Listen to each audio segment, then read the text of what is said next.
Hey everyone, this is Jacqui Cooper with CryptoMom2 Talk Show, and I want to thank you for hopping back on to take a listen. Today I have a special guest.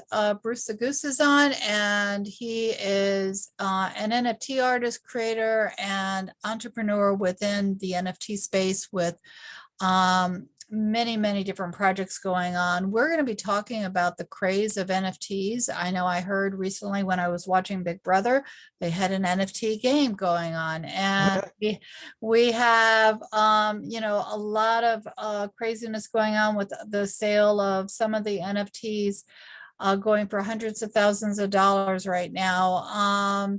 So we're going to be talking about both NFTs, that whole topic, but we're going to also talk about the NFT Academy Rolodex. We're going to talk about why I started that and why it's so important for individuals to be thinking about the creative side of the NFTs and not just the dollar side of the NFTs, even though at the moment, those that are trading and investing and just kind of exploring right now are actually making a lot of funds. But again, in the long run, we have to think about where is this all going. So welcome. How are you doing today, Bruce? I'm doing pretty great. I know I interrupted or kind of you were into, I don't know if it was on Discord or where you were watching or OpenSea, and you were telling me how crazy the market is right now. Yeah, there's the Bored Ape Mutant thing, what was it called? The Bored Ape Chemistry Club airdrops are going out. I think there's 250 people in the voice channel in the Discord. It's like everybody's losing it about because we're getting more apes, really. Yeah, And so the price floor on the Bored Apes is $155,000 or something like that right now. it's amazing. It's just amazing. Wild. So you had mentioned that you over the last few years you've gotten into NFT collecting. What makes you decide what NFTs to collect and hold and not sell? So up until pretty recently, I guess that's because of the Bored Apes too, because that started this whole avatar craze. For the most part, like I would buy stuff that I planned on keeping. Like I have a lot of art that I bought because I love the art or I wanted to support the artist or both. A lot of video game stuff where I keep convincing myself I'm gonna have time for video games. But then I guess I also figure on that, like if I don't, like with building NFT Hub and stuff, where it's like such a community focused thing. It's like, well, with Axes, for example, they have the scholarship program where if you have Axes that you're not using, like you can let other people play with your Axes and earn some of the money that they would get from the tokens. Then you get some income, and like it's better than the things just sitting in your wallet. That's a great idea. Yeah, and then so now I'd kind of just buy a couple of everything and hope that the ones that don't sell get paid for by the ones that do better. No, I mean, that makes sense. So what do you think is fueling the Bored Ape craze that's going on right now? I couldn't say what's fueling like just the meteoric rise of the Bored Apes from $200 3 months ago to almost 200 grand now. But I mean, a lot of it is, and I know this is like such a played out buzzword in this space right now, but a lot of it really is the community. Like, I think there's close to 6,000 in like unique wallets holding Bored Apes, and your Bored Ape is your membership card to the Bored Ape Yacht Club, and you get special perks that nobody else gets because they don't have any Bored Apes.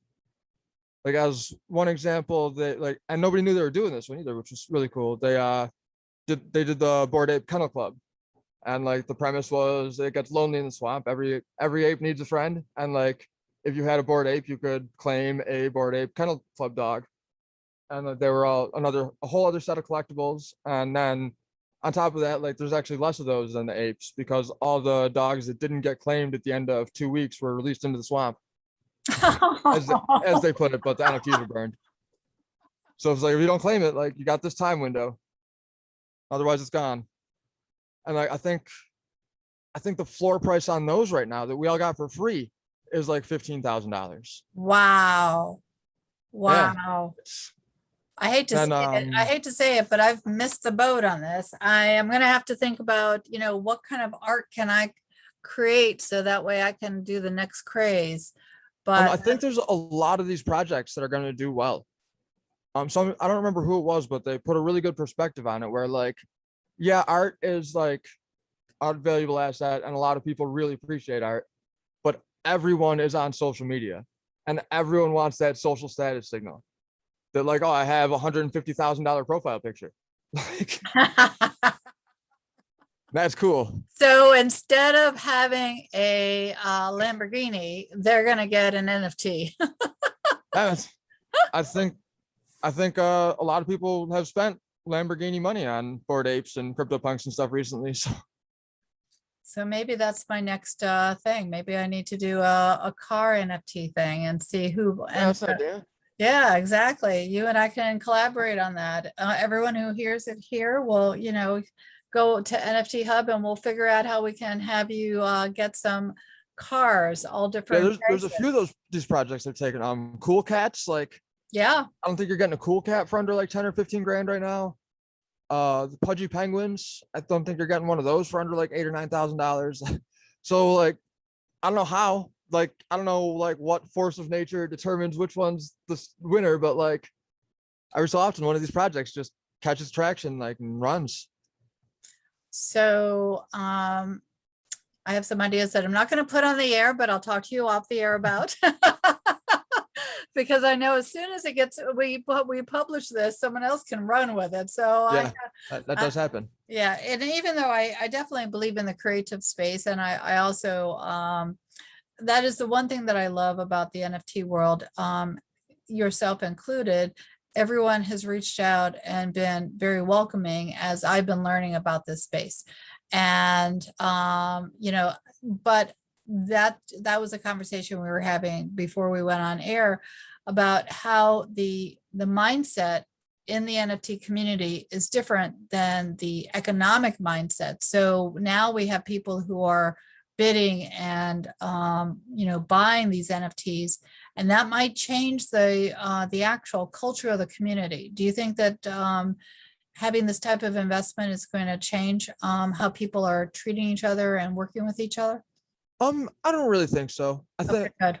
I think like, I mean, I know as an artist, like I'm just like kind of frustrated by the whole space, regardless of the money I'm making, like because like I see other artists that are coming into it thinking that they're gonna like have a chance. Like for me, for example, like I came into this space with not very much money and no like formal art education, and I started selling my NFTs, and like I've been able to make a living off that. Yeah, I know. It's been great. And yeah, it's been incredible. And like it's sad to see people coming in thinking that that is like readily available. And right now, it's just we're making millionaires out of people that can follow a template and put a randomization script together. And there's 10 to 15 of these projects dropping every single day, and most of them sell out for 10,000 of them for a couple $100 a piece. So it's a couple $1 million. That's amazing. It is, yeah. And like, but it's like, while it's great for those people and those projects and whatnot, like I do think people are buying a lot of roadmaps that are not getting completed. And I could be totally wrong on that. I'm not very active in any of the communities, but I bought a lot of them and like I don't even think about them 3 days later because we're on to the next thing. And it's like, oh, I wonder if these like one example would be the Crazy Lizard Army. That actually I think about that one occasionally, so that's why it came to mind. One of the things stated on the roadmap was that you'll be able to burn quote unquote 3 of the lizards to create a dragon. Like that seemed really cool. So I bought 2 of them on Yeah. the secondary market for a fair amount of money. Because I was like, oh, I'm gonna get ones with like really rare traits, like so I can get a really cool dragon. And like I haven't even looked if I can get a dragon. No, I I mean, think a lot of people just like forget all about them, like move on. well, it sort of Something is else. like the books on my shelves over here that I'm looking at. I bought them, I read them, and now they're on my shelf.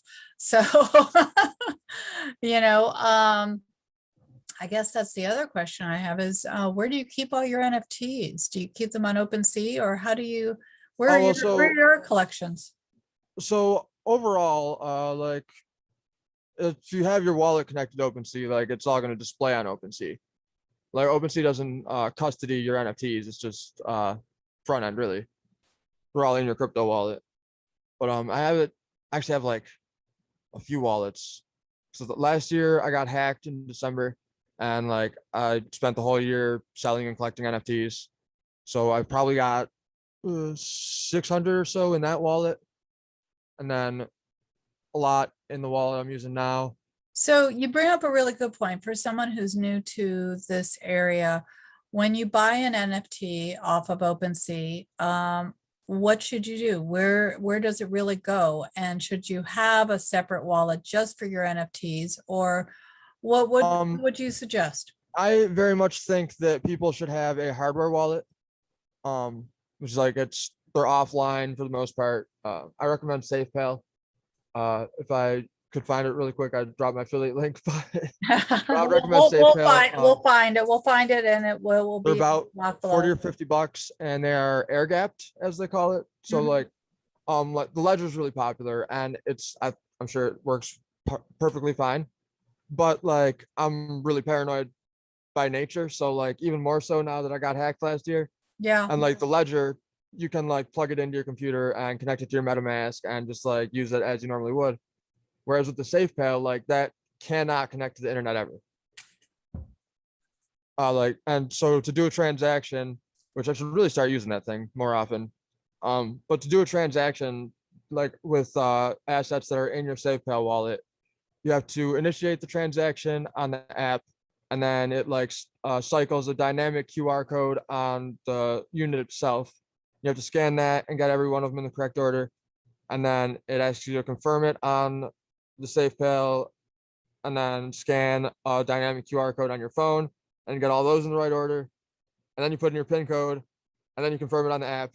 So it's a process to Wow, do it's a anything, real but process. but it makes you feel pretty safe. Yes. Like that's what you have to do because it cannot connect to the internet. So like it's about as safe as it gets, I think. That or a paper wallet, but that's yeah. Well, I guess it's at no more risk of being damaged or destroyed than a hardware wallet, but there's So with Ledger, it can connect to the internet. So yeah, that's optional. But like if you got to jump through 5 hoops every time you're going to do a transaction, like chances are you're just going to connect to the internet. I say that out of experience because I'm not using my hardware wallet now. I'm just using MetaMask because it's easier. Because I do multiple transactions. Like that's what I do all day. So it's like I'm not going to sit here and take 3 minutes every single time I need to transact something. But I should start storing like high value assets and like a fair chunk of my liquid net worth in my hardware wallet where it's more secure. that makes sense. That makes sense. I mean, again, you're right. The security is all there, but also ease of access too. And when you are buying and selling, you want that ease of access, but you also Right. don't want to have it hacked or Yeah, lost. that's why I say I think everybody should have an extra wallet. Like Mhm. leave a little bit of ETH in MetaMask. If it's NFTs that you're not overly concerned about, leave them in there. But as an example with the Bored Apes, like if you have a Bored Ape worth minimum $150,000, you should probably have that in something more secure than MetaMask. It's like that like could be life-changing money, and you don't want to risk losing that. So MetaMask isn't really as secure as they lead you to believe. No, and it's not always as user friendly. I know for me, since I'm not, you've been doing this a lot longer than I have. I've had some beginner or novice challenges with using it. And again, you just have to be patient and sometimes have someone else who's a little bit more experienced to kind of help navigate, because sometimes there's not um, there's not the connection link that you think that there is there. So uh, but again, any other thoughts that you have on either NFT Hub or any of the other projects that you're working on? So NFT Hub's pretty much the main one right now, aside from Polygon Studios, but that's more like a job than a project. That's just because they like were pretty persistent about trying to give me that job. So it's like, all right, if I'm going to take a job from anybody, it should probably be Polygon. And I think it's a great opportunity. Yeah, I agree. Yeah. The team's great too, like so that's cool. And I've been doing AMAs almost every day in Clubhouse with like the top projects on Polygon, so that's been fun. Yeah. When do you Like when are you normally on Clubhouse? 12:30 Eastern. Okay. All right. And Everyone's those gonna are at least every week, or well, we're about 28th, so Monday and Tuesday. And then those for August Adrenaline. We had one every weekday. What's the name of your room? It's hosted by the Polygon Studios, Got or it. I don't think that, maybe it's just the Polygon room. Like Okay. it might not have a separate one for studios. Okay. But then I guess I'm gonna be so I'm pretty much my own boss still there. Like it's kind of weird. Like they're just like, I just like they're basically giving me a salary to do things I'm already doing for free, which is like advocate for Polygon as the best scaling solution, network with other NFT projects, tell them they should be on Polygon, that kind of thing that I'm already trying to do.